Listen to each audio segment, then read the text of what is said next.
Radio 2. It's on the BBC Sounds app, it's on your smart trousers, and it's all over 88291. Ciao. BBC News at 7 o'clock. This is Catherine Cracknell. A man's been arrested in connection with the murder of a 9-year-old girl in Lincolnshire. Lilia Valuticcia was stabbed in Boston 2 days ago. This morning, police released CCTV images of a man they wanted to speak to about her death. Chief Superintendent Martin Parker said the arrest followed a combination of intelligence and information supplied by members of the public. Following our appeal on the release of the CCTV, I can confirm that we have arrested a 22-year-old man on suspicion of murder.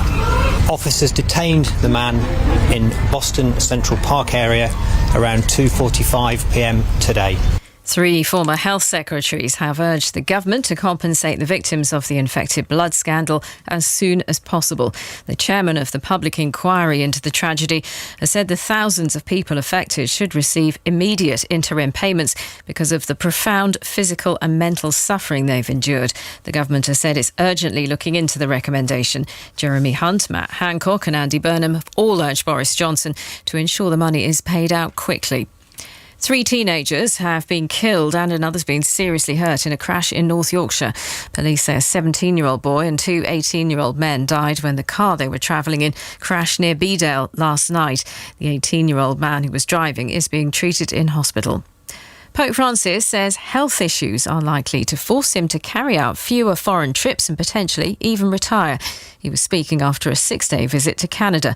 Christopher Lamb is the Rome correspondent for the Catholic magazine The Tablet. Francis has said in the past that he would step down following the precedent that was set by Benedict XVI when he resigned. So I don't think it's the first time he's addressed the topic, but he's obviously showing he is ready to discuss this issue of a papal resignation, which is certainly a new thing for popes, because in the past, certainly in recent history, and something like that was never really discussed openly, certainly not by the incumbent.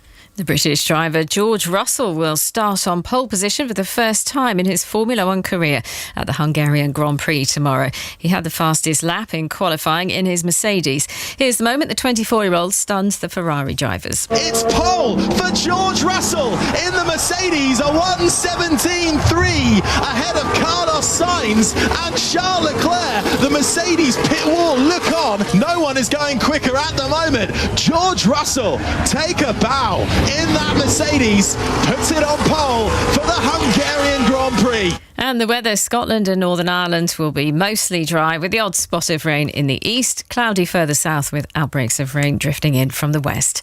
And that's the BBC News at 7:03.